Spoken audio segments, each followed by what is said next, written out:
It was early morning when I pulled into the driveway of what was supposed to be my dream home. After months of back-and-forth paperwork, inspections, and headaches with the mortgage broker, the keys were finally mine. The moving truck rattled a little as I parked it at the curb, still half awake and running on coffee and adrenaline. I was finally here. My own house. My first real property, and it felt surreal. The street was quiet, the lawns trimmed, and everything looked like a scene from a magazine cover.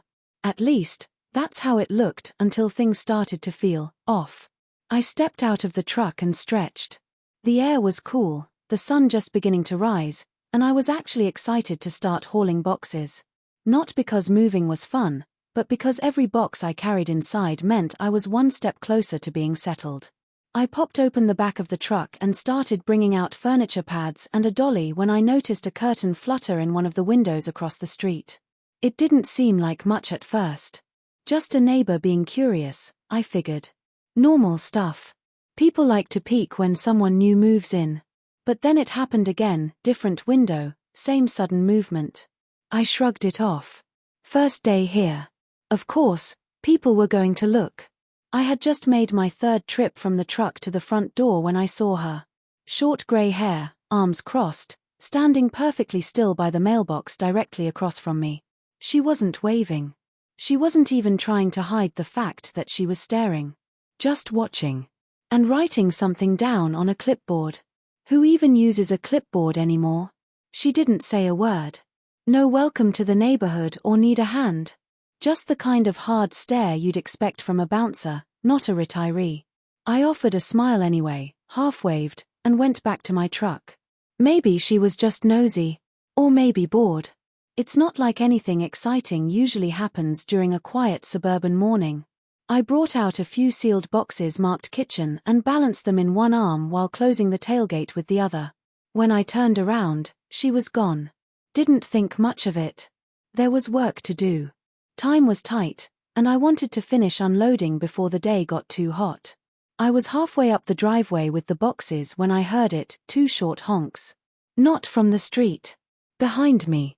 I turned, expecting maybe someone needed me to move the truck or maybe the mailman was being friendly. But what I saw made my stomach drop. A police cruiser. At first, I thought it couldn't be for me. Maybe someone else on the street needed help. But as soon as the officer stepped out and walked straight toward me, I knew. Something was wrong. He didn't come in yelling or hostile, just calm but direct. "Sir, do you live here?"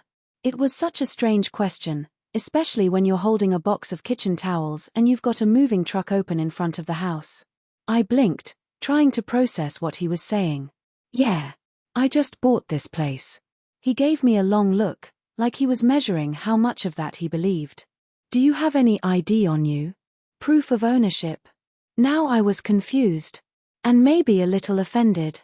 I set the box down and pulled out my wallet from my back pocket. "Sure, yeah, I've got ID. And my closing documents are right inside. Do you mind if I grab them?"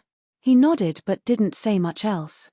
Just stood back with one hand resting on his hip, the other holding his radio. I went inside, grabbed the folder that still had the sticky notes from the title company attached, and brought it out. I handed him the papers and tried to keep my voice steady. "Just moved in today. Haven't even finished unpacking." He flipped through the pages, checking the address and the names. He paused for a second, then turned his head slightly as he spoke into his radio. I couldn't hear exactly what he said, but I caught a few words: confirmed and new owner. I asked him, "What's going on? Why are you here?" That's when I heard her voice. From behind a hedge at the corner of the house across the street. The woman with the clipboard. She came out from where she was standing and started walking over. "I called," she said, like she was proud of it. "I didn't recognize him. Thought he was stealing." The officer gave her a neutral look, maybe even a tired one. She didn't seem embarrassed.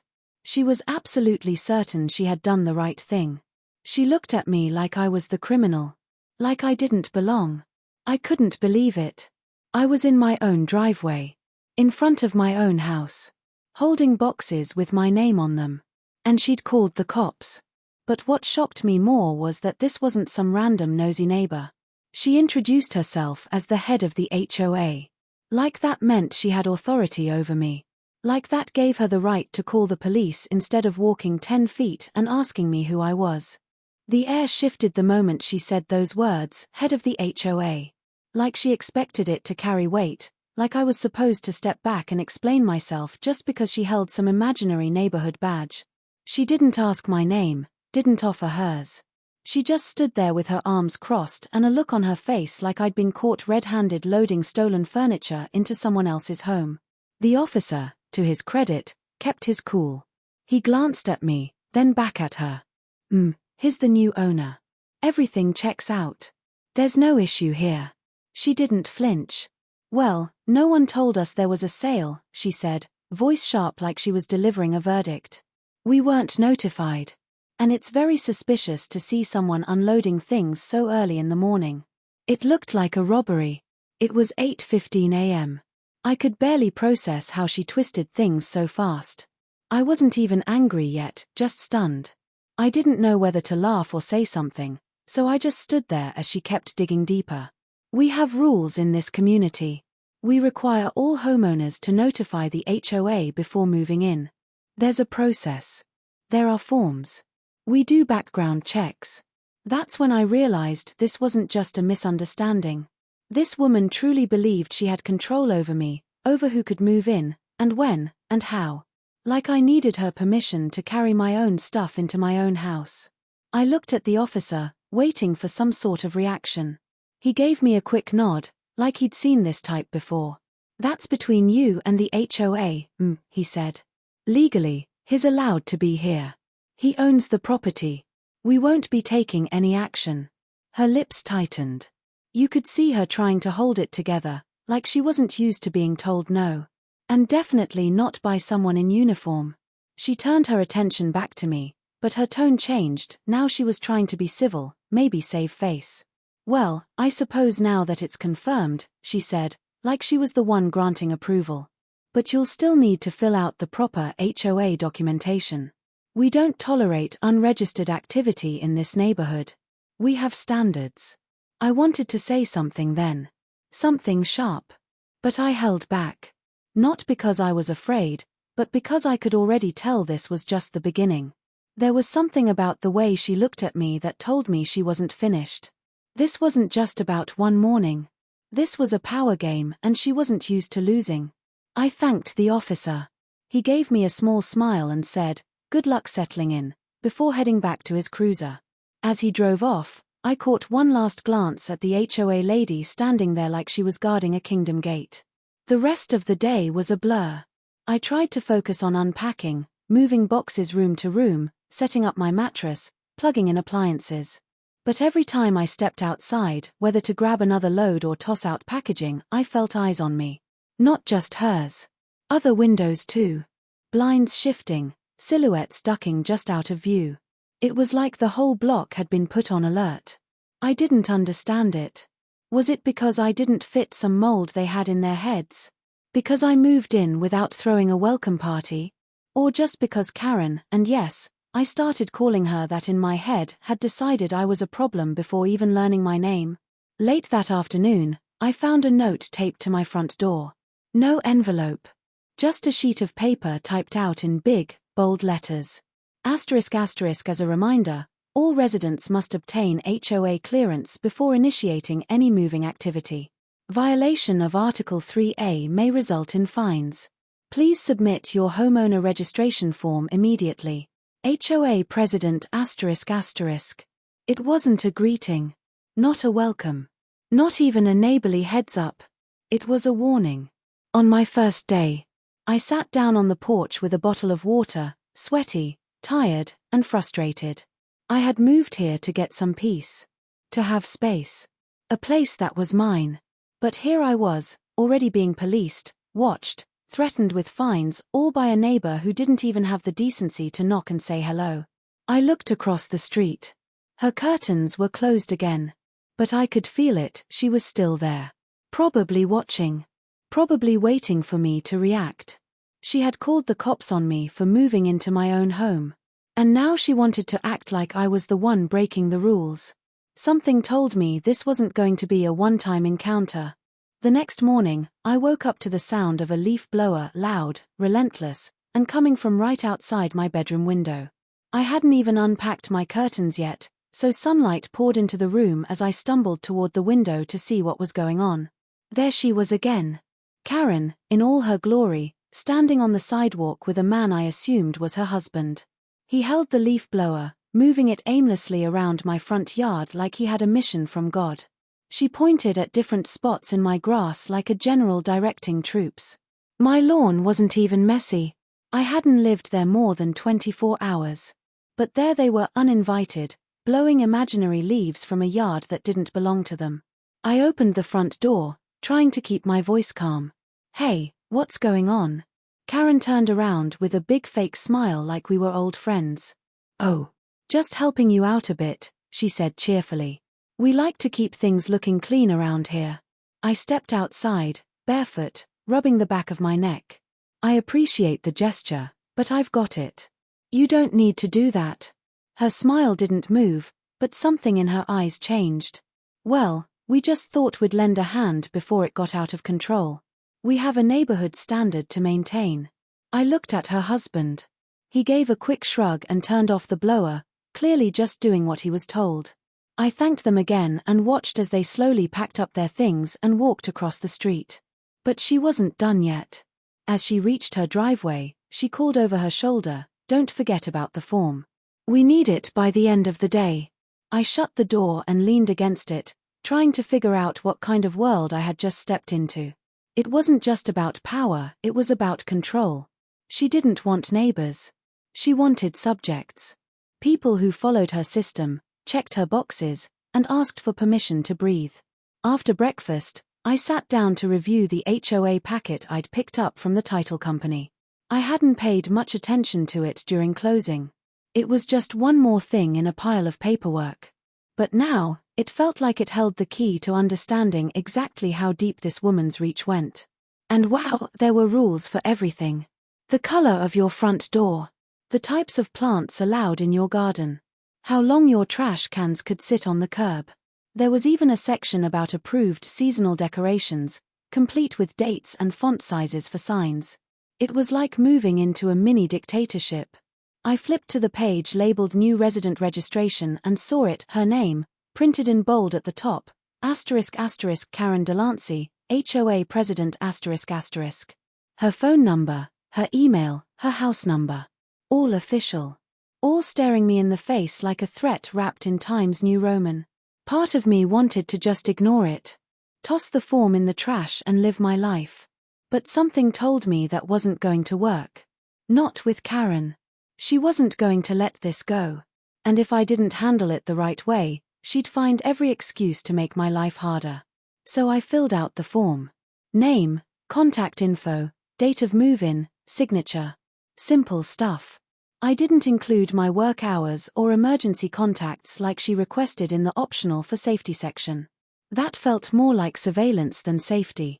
But I did what was required. I walked it across the street, rang her doorbell, and handed it over when she opened the door. She took it without a word, glanced down at it, and nodded. "We'll review it and get back to you if there are any issues," she said. I wanted to ask, issues with what? But I knew it wouldn't go anywhere. This was a woman who thought of herself as a gatekeeper, not a neighbor. That evening, as I finally started unpacking the last boxes in the living room, I noticed something else. A few of the other neighbors had come out onto their porches. A couple waved. One even walked by with his dog and paused at the edge of my lawn. "You the new guy?" he asked. I smiled. "Yeah. Moved in yesterday." He leaned in a little and lowered his voice. "Let me guess, Karen already introduced herself?" I laughed. "In a way." He shook his head. "Don't let her get to you. She's been like that for years. Power trip, basically. Thinks this whole street is her personal kingdom. Most of us just try to stay out of her way." That was the first moment I realized I wasn't alone in this. Maybe she was loud, maybe she ran the HOA, but she didn't speak for everyone. People tolerated her, but nobody seemed to actually like her. And from the looks of it, more than a few had stories of their own. Stories I was definitely going to hear. 2 days later, I got a letter in my mailbox, not the kind with a stamp, but one of those folded, hand-delivered pieces of paper with my name typed in big bold letters on the front. No envelope. No return address. Just that name. It felt more like a summons than a note from a neighbor. I opened it up right there, standing by the mailbox. Notice of non-compliance, property appearance violation. I read the words twice, thinking I had misunderstood. But nope. It was real. Apparently, I was in violation of Section 4C, exterior presentation, because I hadn't yet removed the empty moving boxes from my front porch. The letter gave me 24 hours to rectify the situation or face a fine of $75 per day until it was resolved. I laughed out loud. Not even a week in the house, and I was already racking up HOA violations over cardboard. Meanwhile, half the neighbors still had Halloween decorations out and it was spring. But I knew exactly where this was coming from. Karen. I walked over to my porch. Sure, a few flattened boxes were stacked near the door, ready to go out with recycling, but nothing excessive. Nothing that looked trashy. Still, I hauled them to the curb, just to be done with it. But then I started noticing more little things. The next day, a man I hadn't seen before walked slowly past my house. He stopped, pulled out a phone, and snapped a picture of my driveway. Then walked on like nothing happened. A few hours later, I got another letter. This one said I was in violation of driveway use regulation, claiming the moving truck had blocked neighborhood visibility and that I should have applied for a temporary parking permit from the HOA. That truck had been gone for days. It was laughable, but I wasn't laughing anymore. This wasn't just a mistake. It was targeted. Someone, Karen, was watching, documenting, and weaponizing every harmless detail to try and force me into submission. It wasn't about boxes. It wasn't about trucks. It was about reminding me who she thought was in charge. And I wasn't about to play along. I started paying closer attention. I read every line of the HOA manual. Highlighted it. Marked things that were vague or contradictory. I noticed that while Karen was eager to fine me for visual obstruction, her own backyard fence was 3 inches taller than the legal limit. Her house had a garden gnome, which, believe it or not, was listed under unapproved decorative objects. So I started documenting too. Every violation I noticed, I wrote down. Took pictures. Dated everything. And it didn't take long to build a little folder of her own infractions, things she clearly thought didn't apply to her. Funny how that works. Meanwhile, I started getting more friendly visits from neighbors. Not official ones. Just casual conversations during walks or while watering lawns.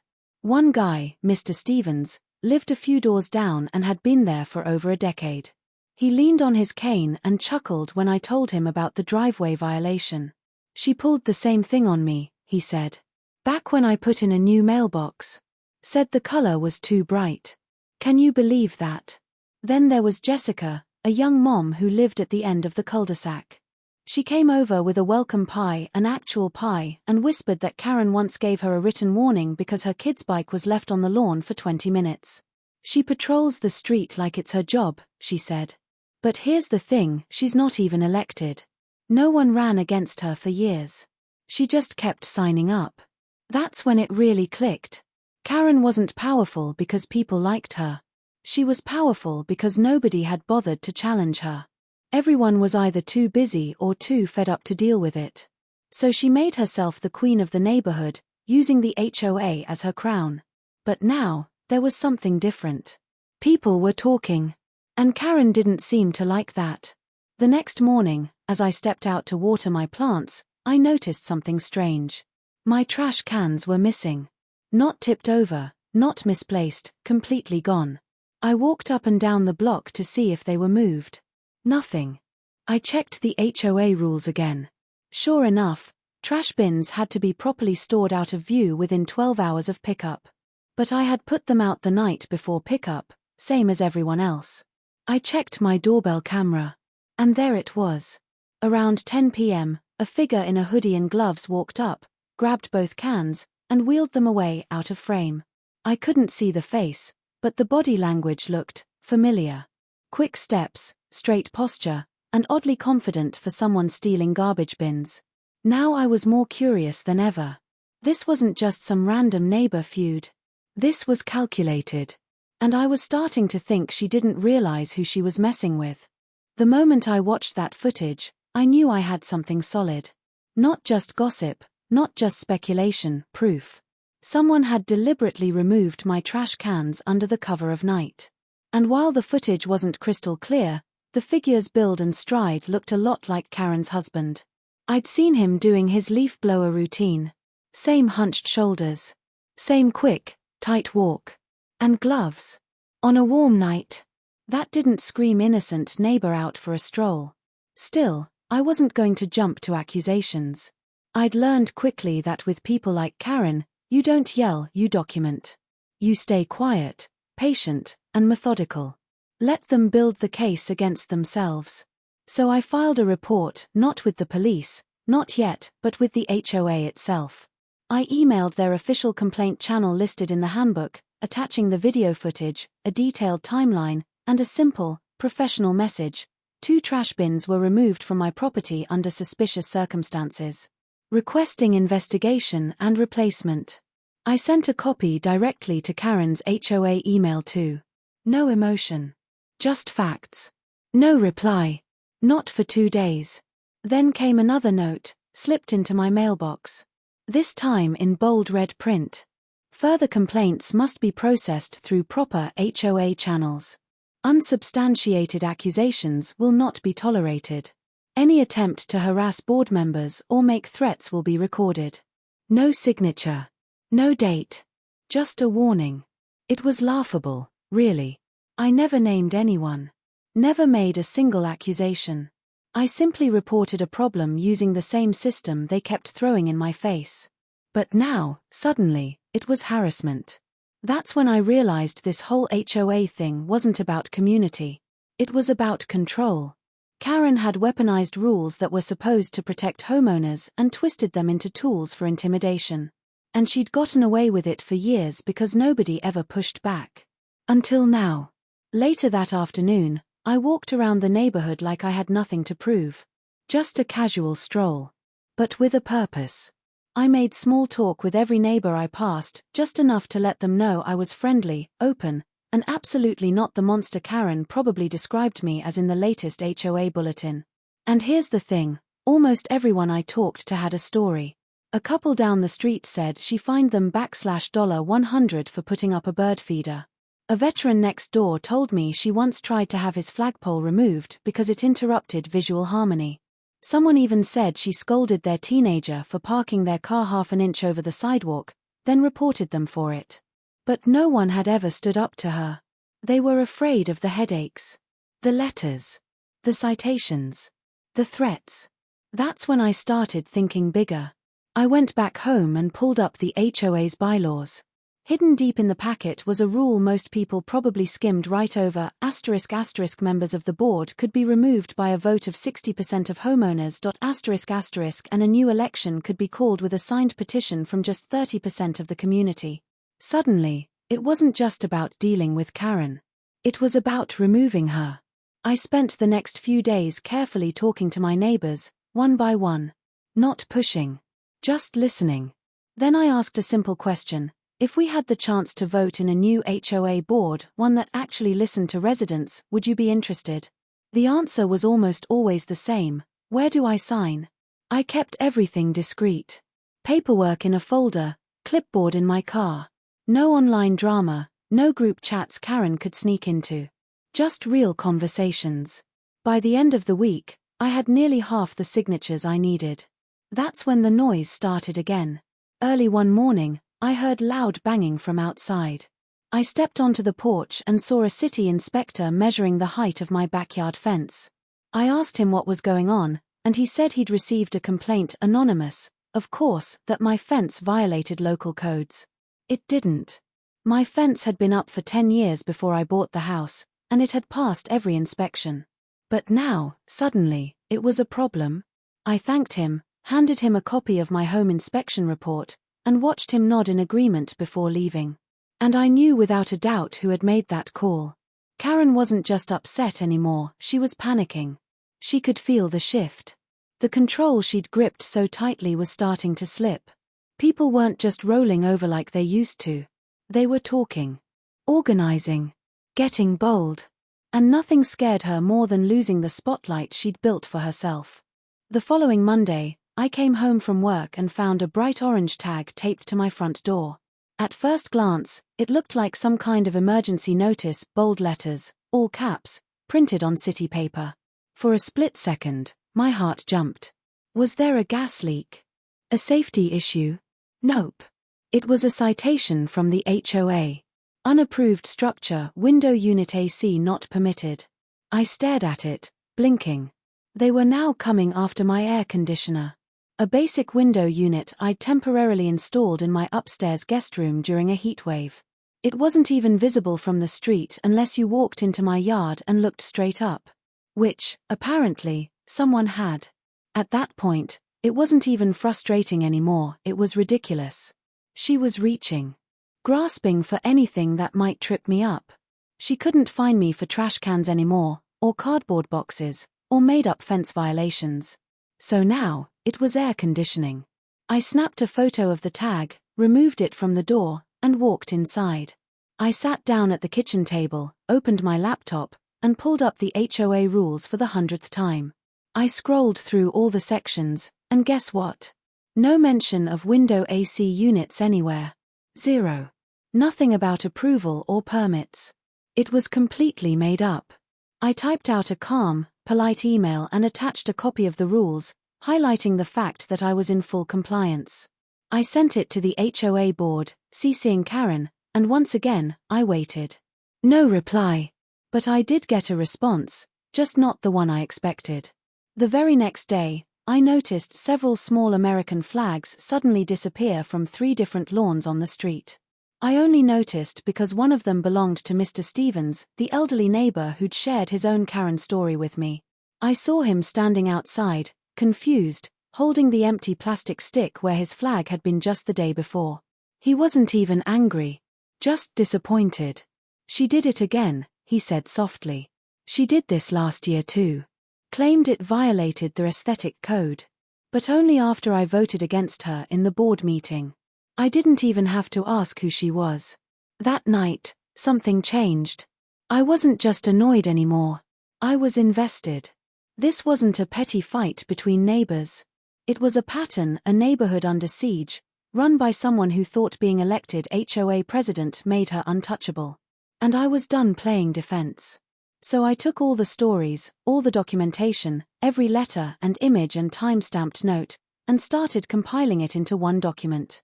A kind of community case file. Every entry was clean, organized, and backed with actual rulebook references or photographic evidence. I printed it out, 30 pages thick, and made 10 copies. Then, I started handing them out. One went to Mr. Stevens. Another to Jessica at the cul-de-sac. A few others went to families I'd spoken with, including a couple who had never even attended an HOA meeting before. Most of them flipped through the pages and shook their heads. Some laughed.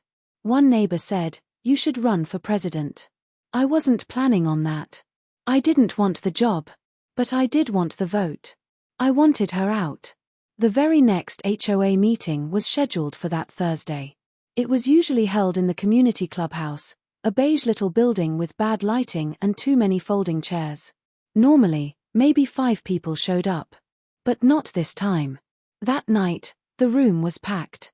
People who hadn't attended a single meeting in years were standing against the walls. Even some who claimed they didn't care about HOA drama were there, arms crossed, eyes fixed on the front. Karen sat at the head of the table like always, her nameplate gleaming, her expression unreadable. She welcomed everyone with her usual robotic tone, but it was obvious she noticed the crowd. She was rattled. I waited until the open comment section. Then I stood up, walked to the center of the room, and calmly handed out the packet to the board members. I didn't raise my voice. I didn't make threats. I simply stated, over the last 2 weeks, I've received multiple violations and citations that are either exaggerated, unsubstantiated, or completely fabricated. I've also documented at least a dozen actions taken against neighbors that fall far outside what this HOA was designed to do. People started nodding. Some even clapped. Then I said the one sentence that changed everything: I am formally calling for a vote of no confidence in the current HOA president. That room didn't explode, but it sure stirred. People murmured, some leaned in, others whispered. Karen's face barely moved, but her grip on the table tightened.